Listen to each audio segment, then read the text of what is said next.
집사람이 축복합니다. 당신의 인생 하나님이 지켜주실 줄은 믿습니다. 사랑하는 성도 여러분, 오늘 11월 첫째 주일 아침을 이기신 여러분, 알 수 없는 여러분의 삶에 하나님이 반드시 이 아침을 드린 여러분에게 인도하시고 도와주실 줄로 믿습니다. 오늘 아침에 일부 예배를 마치고 간구하는 시간에 제가 이렇게 했습니다. 오늘 목장별로가 좋은 교제 나누십시오. 근데 개인적으로는 비가 왔으면 좋겠습니다. 이렇게 했어요. 왜 그러냐면 저는 오늘 예배를 마치고 바로 충정대에 집회를 가야 됩니다. 근데 예배를 마치고 안이 깜깜해서 나오니까 갑자기 온 세상이 컴컴한 거예요. 큰일 났다. 하나님 농담도 못합니까? 제가 그래도 이렇게 컴컴하게 어떡합니까? 우리 불과 몇 시간도 우리를 몰라요.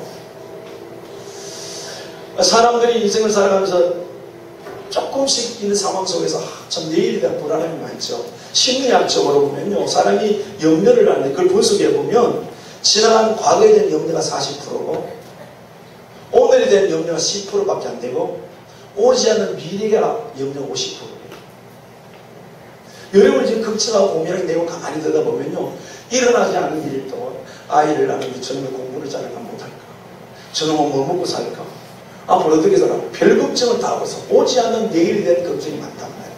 이게 바로 장래에 대한 것이죠. 많은 사람들이 보면 그 장래에 다 확신을 갖고 있는 사람은 별로 없어요. 여러분 연금보험 많이 들어보셨나요? 근데 그 또한 우리의 힘이 안 된다는 거잖아요. 자, 창세기 15장 15절을 보면은 하나님께서 75세 아브라함을 불렀어요. 부르시면서 무자한 그에게 자식을 주고 너를 통해서 많은 민족이 복을 받을 것인데 시간이 지나도 잘 안 되는 거예요. 이게 안 되라니까 이 아브라함의 마음을 불안한 거예요. 하나님께서 다시 약속을 해줍니다. 하늘의 별과 같이 이렇게 된다. 그러면서 15장 15절 뭐라고 말하냐면 너는 장수하다가 평안히 조상에게 돌아가 장사될 것이요. 아브라함의 미래에 대해서 너는 장수하다 평안히 조상에게 돌아갈 것이다. 이 인생 마침 참 아름다운 것이다. 세상 사람들은 예수를 믿지 않아도 인생에 대해서 타고난 복 중에 잘 죽는 것도 복이라고 그렇게 말해요. 하나님께서 오늘 아브라함에게 장수하다가 오래 살다가 평안히 조상에 돌아갈 것이다. 이렇게 하나님의 미래를 보장받은 사람이 있는가 하면 그러지 못한 사람도 있고, 창세기 47장 9절에 보면요, 야곱이 바로에게 아뢰되 내 나그네 길의 세월이 130년이다. 내 나이가 얼마 못되는 우리 조상의 나그네 길에 연조에 미치지 못하나 험악한 세월을 보냈네 하고, 가나안 땅, 하나님이 약속한 가나안 땅에 흉년이 와서, 그리고 하나님의 승리에 의해서 이스라엘 백성들이 이제 시작이 되는데 그 70명이 요셉부터 내려오고 이 야곱의 가문이 내려오는데 이제 얻어먹고 살기 위해서 흉년이 오니까 살 길이 없어서 애굽에 와서 바로왕을 만났을 때에 한 말입니다. 내 이 나그네 인생이 130년밖에 안 되는데 참 험악한 세월을 보냈다. 그 할아버지에게는 하나님께서 네가 장소나 편히 돌아갈 거였는데 이 야곱은 지금까지 자기 인생을 자기 힘으로 산다고 생각하고 그렇게 살아왔습니다. 형도 속이고 아버지도 속이고 온갖 몸부림을 쳐봤지만 돌아보니까 내 인생이 그랬다는 거예요. 물론 야곱이 이후에 보면 참 마무리를 잘해서 나중에 애굽에 죽지만 그를 다시 그 조상의 땅 하나 더 올라오게 됩니다. 오늘 이 일을 좀 더 정리하면서 야고보서 4장을 한번 찾겠습니다. 신약성경 375쪽입니다. 375쪽. 우리의 불투명한 미래를 성경은 뭐라고 말씀하시는지 보자. 375쪽 야고보서 4장 13절에서 15절까지입니다. 13절, 14절, 15절 같이 있습니다. 들으라, 너희 중에 말하기를 오늘이나 내일이나 우리가 어떤 도시에 가서 거기서 1년을 머물며 장사하여 이익을 보려 하는 자들아, 내일 일을 너희가 알지 못하느냐. 너희 생일이 무엇이냐. 너는 잠깐 보이다 없어진 안개니라. 너희가 도리어 말하기를 주의 뜻이니 우리가 살기도 하고 이것이나 저것을 하리라 할 것이거든. 아멘. 어떤 사람의 인생은 계획을 했어요. 그래서 어떤 도시에 가서 1년 동안 머물면서 이걸 본다고 나름대로 예정을 계획했는데 그 일에 대해서 하나님이 이렇게 말합니다. 내일 일을 너희가 알지 못한다. 성경은 정확하게 우리에게 말하기를 우리가 다 아는 것처럼 살고 있지만 하나님 우리에게 말씀하시면 너희들 내일을 모른다. 그러면서 뭐라고요? 잠깐 보이는 안개 보이잖아요. 그런데 그리스도 안에서 이렇게 말한다는 겁니다. 너희가 도리어 말하기에 주의 뜻이 모르나 살기도 하고 이것이나 저것이나 할 것이고. 아멘. 할렐루야. 하나님의 뜻이면 살 수도 있고 이것저것 할 수 있다. 성경은 우리에게 어떤 사람에게는 인생을 하나가 교제하면서 알아서 네가 편안히 살다가 돌아갈 것이다. 어떤 사람은 열심히 인생을 살아왔는데 그게 돌아가면 험악한 시간입니다. 또 어떤 사람은 나름대로 계획을 하고 하는데 하나님께서는 이 모든 흑대다 내일을 알지 못하는 거예요. 그런데 하나님 뜻한 사람은 이것 따지고 저것 따지고 살 수 있다. 여러분 성경은 우리에게 이렇게 말씀합니다. 살고 죽고 화하고 누구의 손에 있다? 하나님의 손에 있다. 여러분 지금 알 수 없는 우리의 미래 얼마나 더 살지 알 수 없겠지만은 거기에 대해서 어떤 기대와 소망과 어떤 하나님의 약속들을 붙들고 있습니다. 오늘 우리 본문 뒤에 사문 27장 1절에 보면요. 너는 내일 일을 자랑하지 말라. 하루 동안에 무슨 일이 일어날지 내가 알 수 없습니다.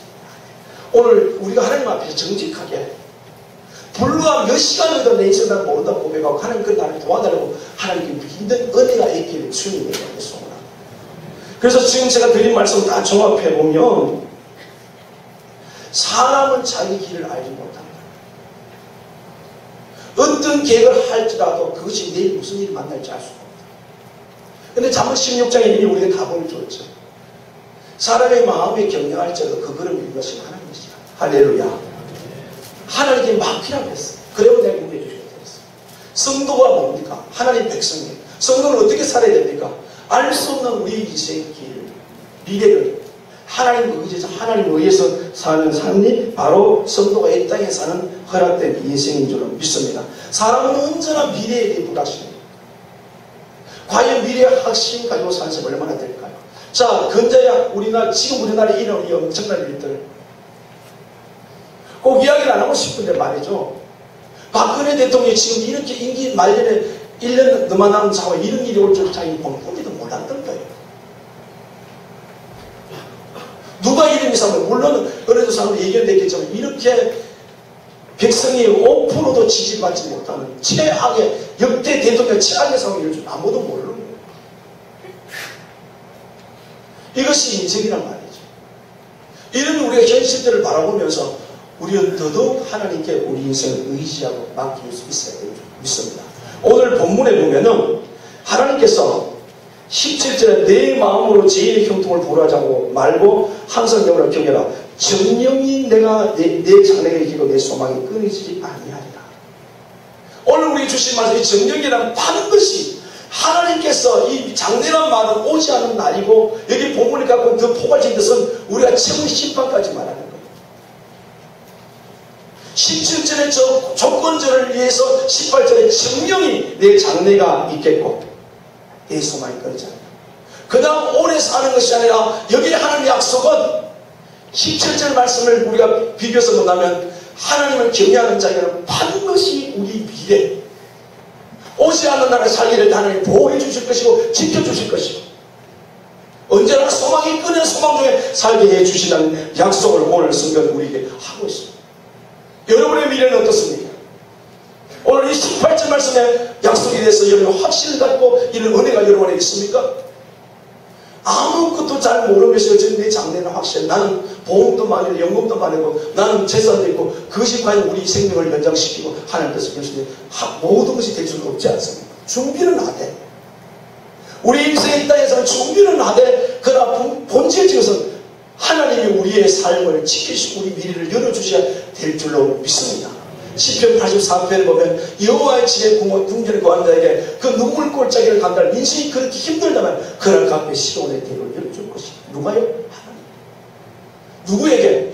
여호와의 집에 사는 것을 저 하나님에 가까이 그런 은혜를 주신다고 오늘 하나님 우리에게 약속을 하셨습니다. 그런데 24장 19절 한번 보세요. 잠언 19절입니다. 너는 행악자들로 말미암아 분을 품지 말며 악인의 형통함을 부러워하지 말라. 이게 오늘 보면 17절 같은 내용이고요. 대저 희학자는 장래가 없겠고 악인의 등불은 끄지리라. 이 잠언에는 끊임없이 어떤 얘기냐면 미련한 자와 지혜로운 자가 있다. 미련한 자를 악인이라고 그랬고 지혜로운 자를 의인이라고 그랬어요. 악인이 누굽니까? 미련한 자가 누굽니까? 하나님을 거부하고 자기 힘으로 사는 거다. 자기 자신의 인생을 설계한 사람이라고 보면 돼요. 근데 그 사람이 어떻게 되냐고 20절에 대저 희학자는 장래가 없겠고 악인의 등불은 끄지. 사람이 인격을 가졌기 때문에 누구든지 내 미래는 찬란하고 소망스러워집니다. 과연 그 생각대로 인생이 되는 사람이 없잖아요.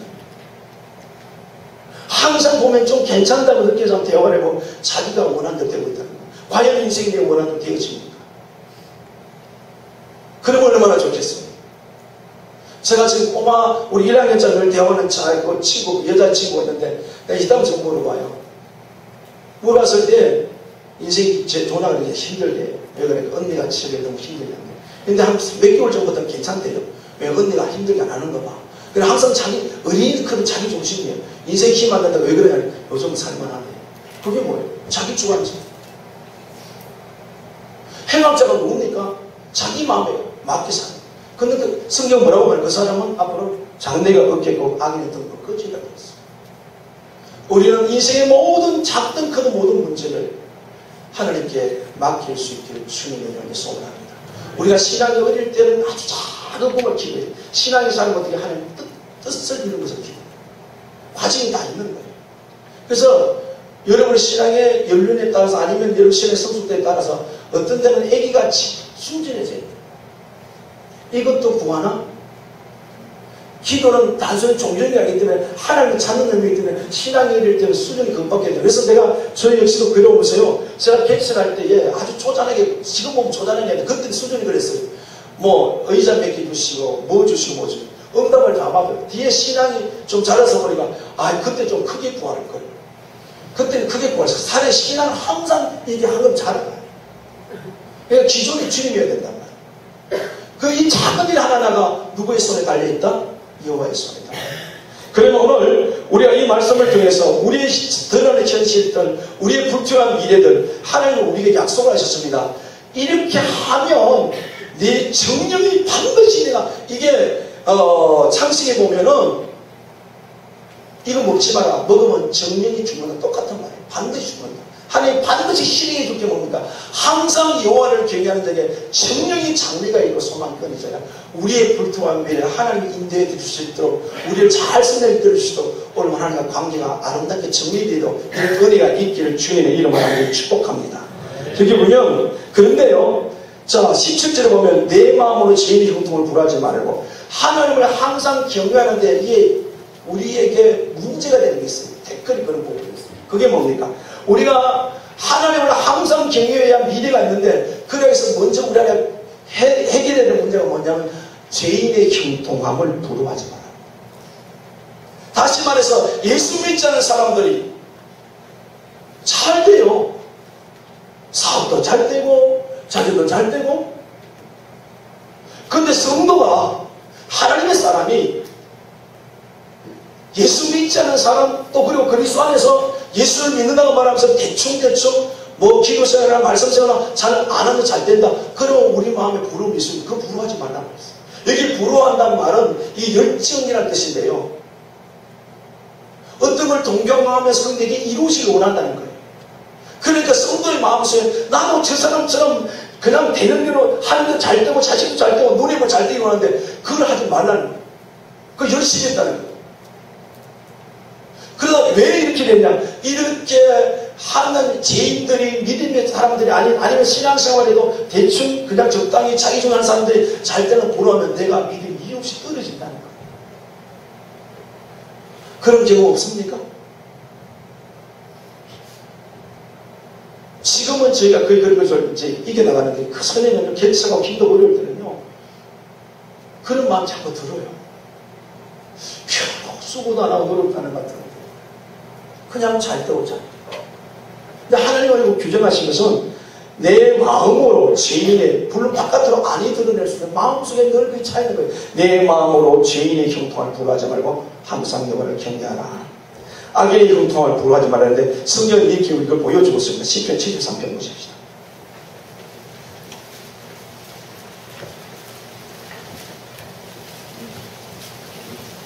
73편입니다.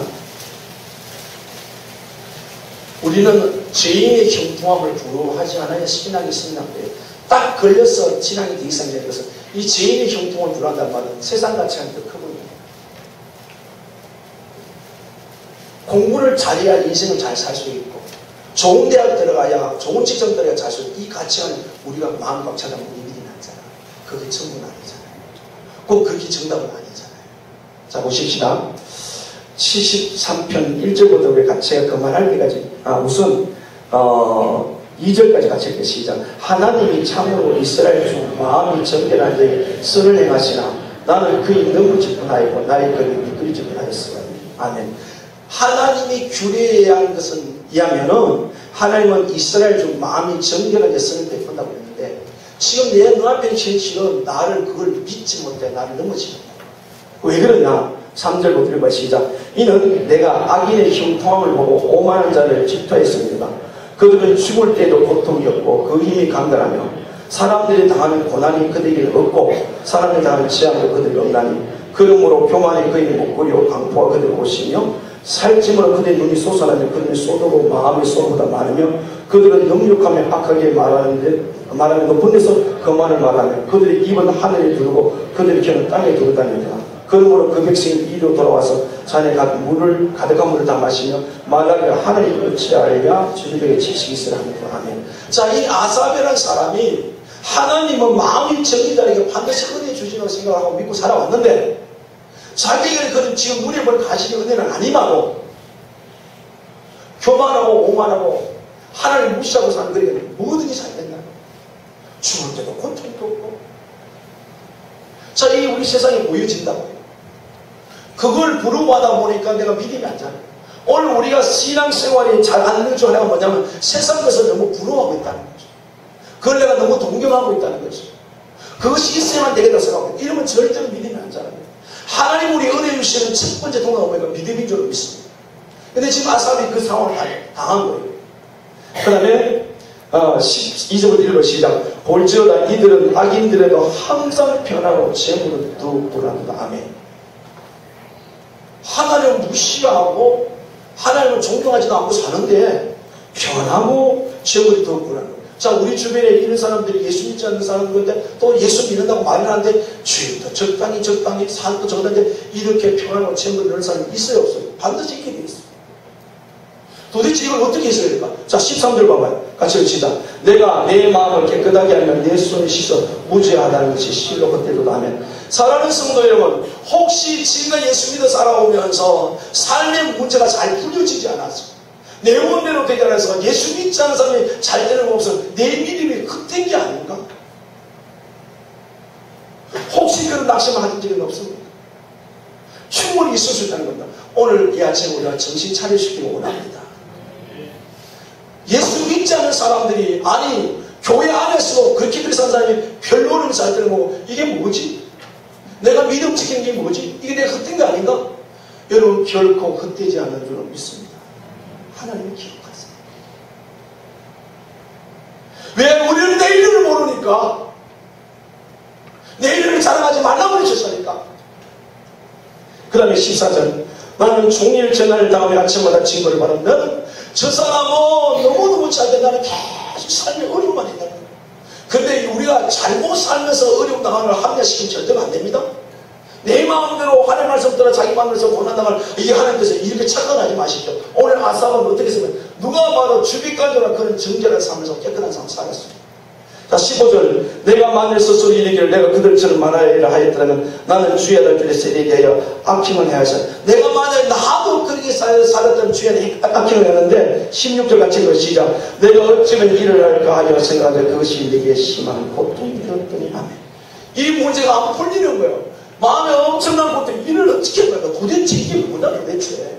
왜 예수도 안 믿고 소위 믿는다면 교회에서 대충 살았는데 저렇게 편하고 재물도 늘어나고 그냥 마음대로도 문제는 없는데 나는 이렇게 심하게 흔들었는데 이게 뭐지? 이걸 어떻게 할까? 그게 마음에 심한 고통이 됐다고 했어요. 근데 문제 해답이 있습니다. 17절 같이 읽어 시작. 하나님의 성소에 들어갈 때야 그들의 종말을 나타내라. 누가 답을 주시죠? 하나님이 주셨죠. 성소에 뭐 하러 가죠? 예배 드립니다.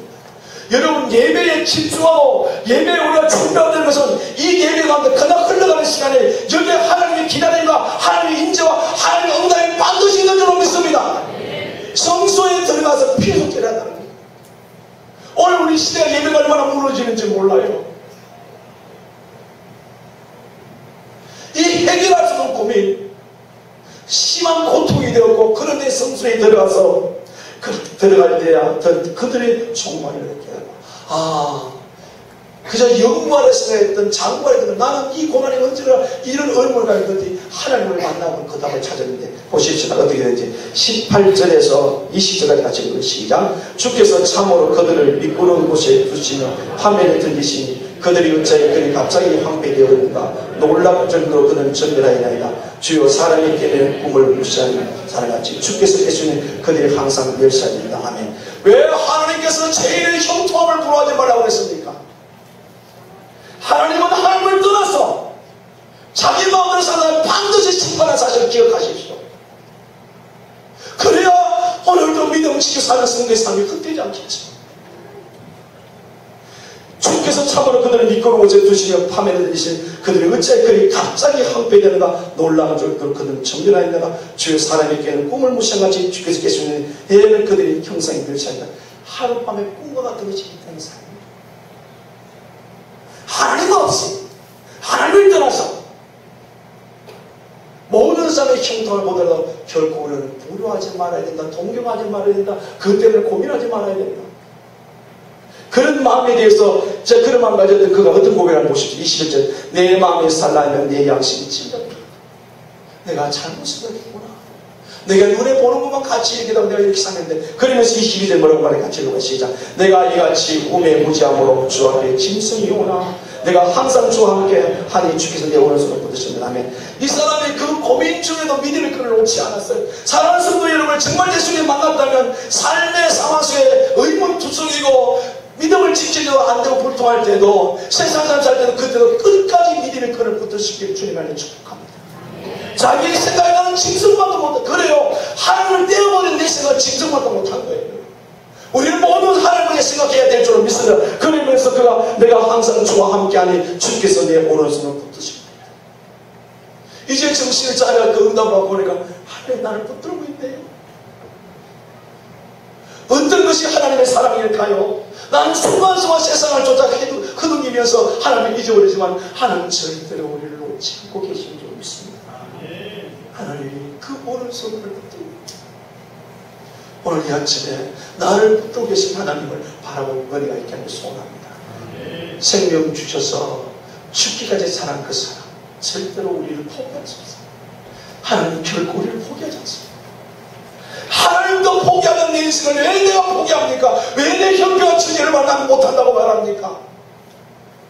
왜 세상 정보 가지고 나는 안 된다고 말합니까? 내게 능력 주시면서 모든 걸 할 수 있는 것이 신앙인 줄로 믿습니다. 이것이 이 땅의 성도 살아의 삶의 에너지가 되는 거예요. 내게 능력 주시라고 할 수 있다. 근데 이 사람은 하나님의 능력을 잊어버리고 세상을 더 크게 받기 때문에 이렇게 좌절하고 낙심했던 거예요. 여러분은 어떻게 살고 계십니까? 대부분의 사람은 아살같이 겪었던 인생을 갖고 있는 거예요. 기도하면서 말씀을 예배를 여전히 결국 돌아선 자리에서 자기 힘, 자기 능력을 바라봅니다. 아닙니다. 항상 주님 나를 오른손으로 붙들고 계신. 그래서 이렇게 말합니다. 27절 28절 무릇 주를 멀리하는 자는 망하리니 음녀같이 주를 떠난다는 주께서 다 멸하였나이다. 하나님께서 가까이 하니 내게 복이라. 내가 주 여호와를 나의 편성한 주의 모든 형제를 전파하라. 아멘.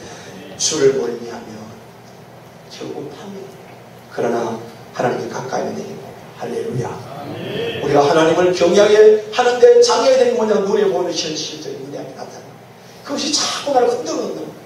신앙생활 안 해도 잘 되는데 저렇게 대충도 잘 되는데 정답이 결코 아닙니다. 언제 하룻밤 사이에 다 물러갈 겁니다. 하나님이 지켜주셔야 될 줄 믿습니다. 하나님이 보호해 주셔야 하면 아무것도 의미가 없어요. 두 번째로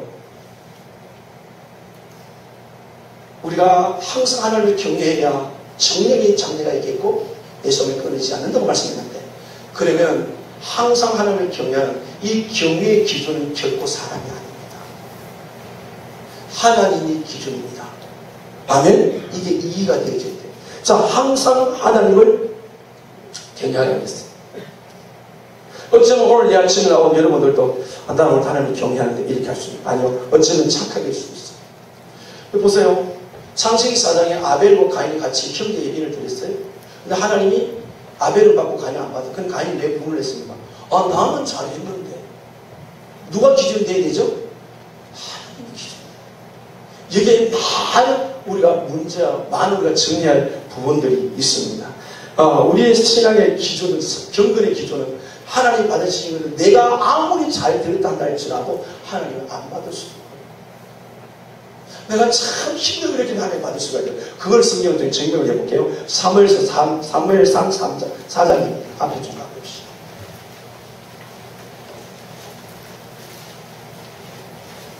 사무엘상 4장입니다.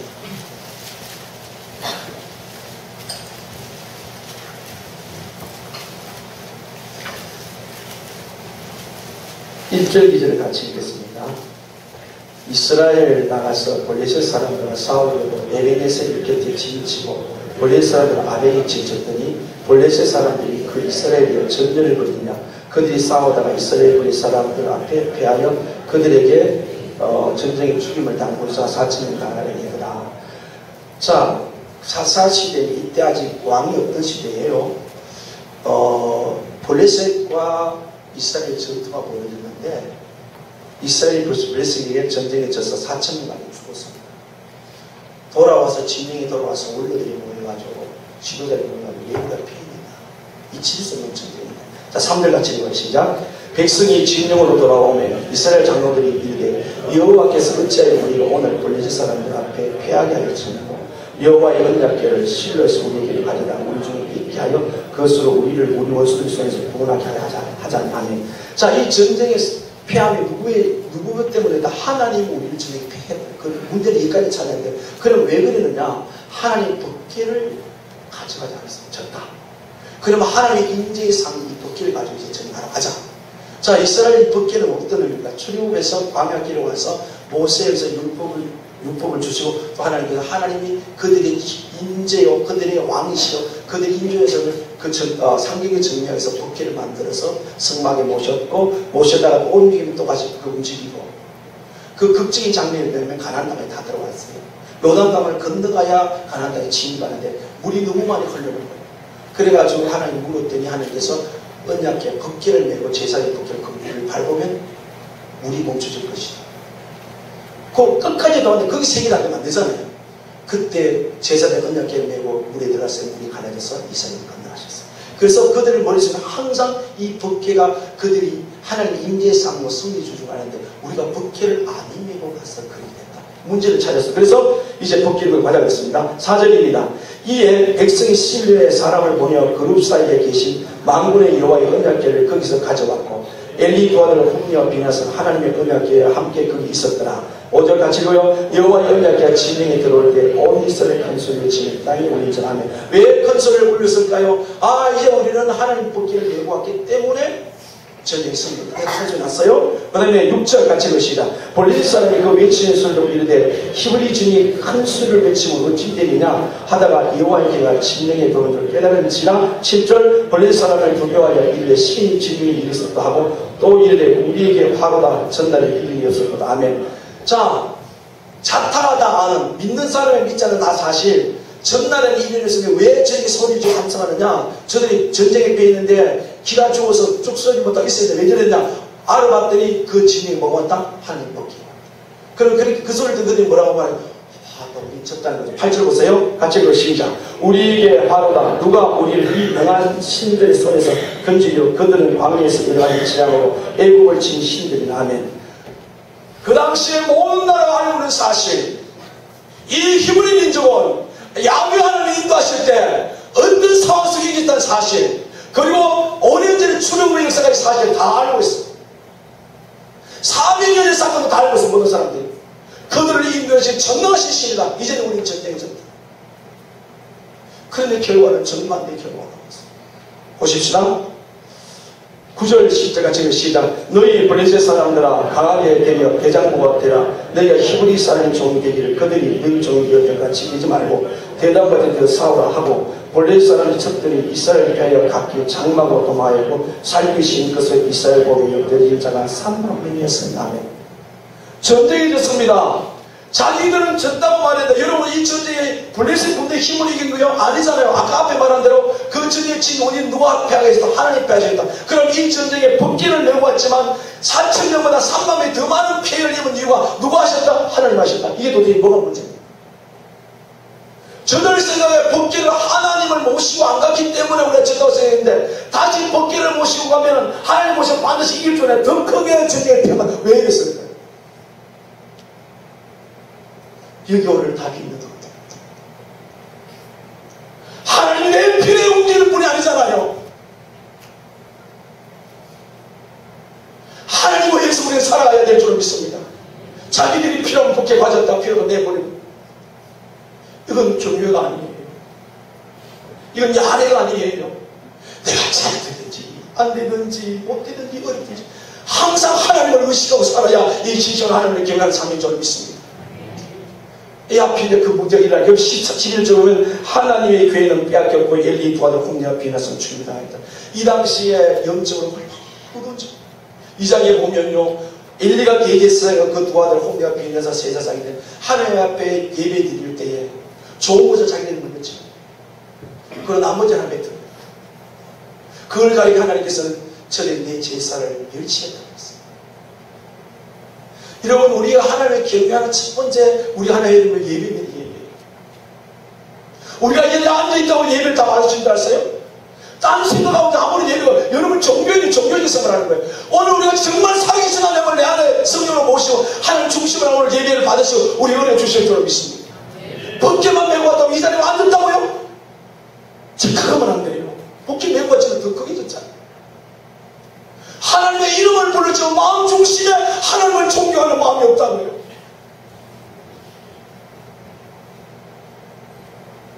항상 여호와를 경외하고 성령의 장래가 있기로 소망이 끊이지. 절대 불가능한 우리 인생 미래를 하나님이 책임져 주는데 그게 쉽게 되는 건 아니죠. 이 엄청난 걸 하나님 우리 약조하십니다. 항상 나를 경외하고 의식하고 살아. 보십시오. 필요하면 아무 생각 없이 전해지니까 왜 이랬을까? 하나님이 패겠는데 이거 복귀하면 버렸다. 이게 종교생활이에요. 종교생활 항상 나름부터 중요합니다. 그리스도인이 분명히 맞으면서 왜 세상에 자꾸 공격당하고 놀림을 당하느냐? 바로 이랬을 문제예요. 오늘 이 아침 우리가 다시 한번 우리 신앙을 다시 한번 새롭게 할 수 있기를 원합니다. 자 보세요. 2장입니다. 3에서 2장을 볼게요. 29절에 너희는 어찌하여 내가 내 처소에 명령한 내 재물과 예물을 발부하며 내 아들들을 나보다 더 중히 여겨 내 백성 사이에 들으면 가장 좋은 것을 너희들이 살지 않는다. 안 드린 게 아니에요. 좋은 것은 자기가 먼저 시하고 나머지를 드렸어요. 그걸 하나님 뭐라고 말합니까? 나를 경외하냐? 나를 지켜한다. 오늘 우리가 똑같이 적용될 수 있는 좋은 시간, 좋은 물질, 좋은 재료 다 나를 위해 써버리고 남는 것 때문에 뭐예요? 하나님 경외하는 거 아니에요. 우리가 정확히 알자고요. 우리의 주님 모두 주님의 것인 줄로 믿습니다. 그것이 시간이든 재물이든 무엇이든 간에 하나님께 먼저 드리는 길 소원합니다. 이 사람을 재물 드렸는데 먼저 자기들 종을 피치해버렸다는 거예요. 그럼 하나님은 나를 닮았다는 말이에요. 그럼 30절에 그럼 우리 이스라엘 하나님이여 나 여호와 말하노라 내가 전에 내 집과 내 조상의 집이 내 앞에 영원히 여행하리라 하여서 이제 나 여호와 말하노니 결단코 그렇게 하지 않느냐. 나를 존중히 여긴 자는 내가 존중히 여기고 나를 멸시하는 자가 기름이다. 이 분위기가 그대로 이스라엘 전체 자 대제사장하고 제사장 이제 그 나라의 이스라엘 영적 전체 분위기라고 그러고 나서 내가 백성들도 그렇게 사는 거예요. 필요하면 복귀 내가 필요 없으면 끝까지 내버리고 다시 말해 필요하면 하나님 찾았다 안 필요하면 하나님 까마귀 잊어버렸어요. 사랑하는 성도들 여러분이요 주일날은 하나님을 기억하는 여러분 되지 않기를 원합니다. 날마다 숨쉬는 살아가는 순간마다 주님을 의식하고 임하는 자리가 동행할 시간에 소원합니다. 그런 만든 전쟁이 될 줄 믿습니다. 정신 똑바로 자 하루 세끼 밥 먹을 때도 제대로 기도하기 괜찮아요. 생각해보세요. 하루에 최소한 5번의 기도했는데 내가 눈을 떴을 때 내 머리에 손을 얹고 하나님을 시간 기도하는 것, 아침 먹을 때, 점심을 저녁 먹을 때, 그리고 저녁에 잠자들어서 하나님 오늘 잠자면 내일 깨끗이 일어나야 그거 일어나게 도와줘. 적어도 이 정도만 깨어있단 말이지. 나를 항상 경외하는 자에게 정유히 내가 그 장래를 책임지겠고 그에게 소망을 준다. 마태복음 15장을 볼게요. 마태복음 15장 7절입니다.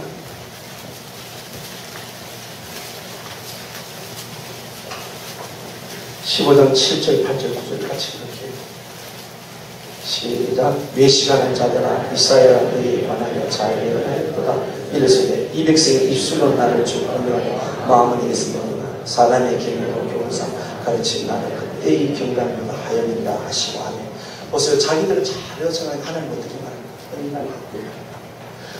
항상 하나님의 기원이 경외의 기준이 누굽니까? 하나님이었다. 자, 이스라엘 백성들 다 했잖아요. 했는데 하나님 뭐라고? 너 나를 열심히 해. 나를 닮아. 누구도 생각하지 못해요. 신약 성경 와서도 이 백성이 입술로 나를 공경하는데 마음은 되게 그때 사람의 교훈. 뭔가 사람의 주인이 된다. 전혀 불투명 우리 인생. 여호와의 손에 하나님 인도해 주시면 되는데 그 조건이 뭡니까? 항상 나를. 이 항상의 뜻이 무슨 뜻인지 아세요? 일출부터 일몰까지. 여러분 해가 떴다가 졌다 해가 떴다 그렇지 않잖아요. 한 번 떴는데 계속해서 가잖아요. 그죠? 항상의 단어의 뜻이 그렇단 말이에요. 오늘 우리에게 신앙생활에 우리의 연약함을 발견해야 되는데 항상이 아니라 내가 필요하다면 찾는 거예요. 항상 여호와를 경외하라. 해 떠서부터 해질 때까지 늘 우리 영혼은 깨어있기를 원합니다. 내 영혼을 의시하기는 그래서 우리가 주야로 주의 말씀을 묵상하고 탐나는 주의 얼굴을 무시로 성경에서 기도해야 되고,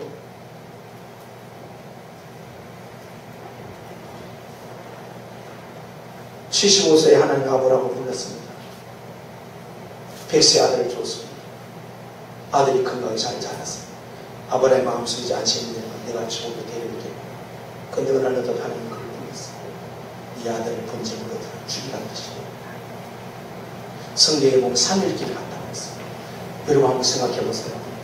자기보다 더 귀한 생명의 아들을 데리고 사환들과 함께 나무, 칼, 불 들고 모리아산 밭에 갈 때 그 3일길 갈 때 아브라함의 마음을 한번 생각해봐요.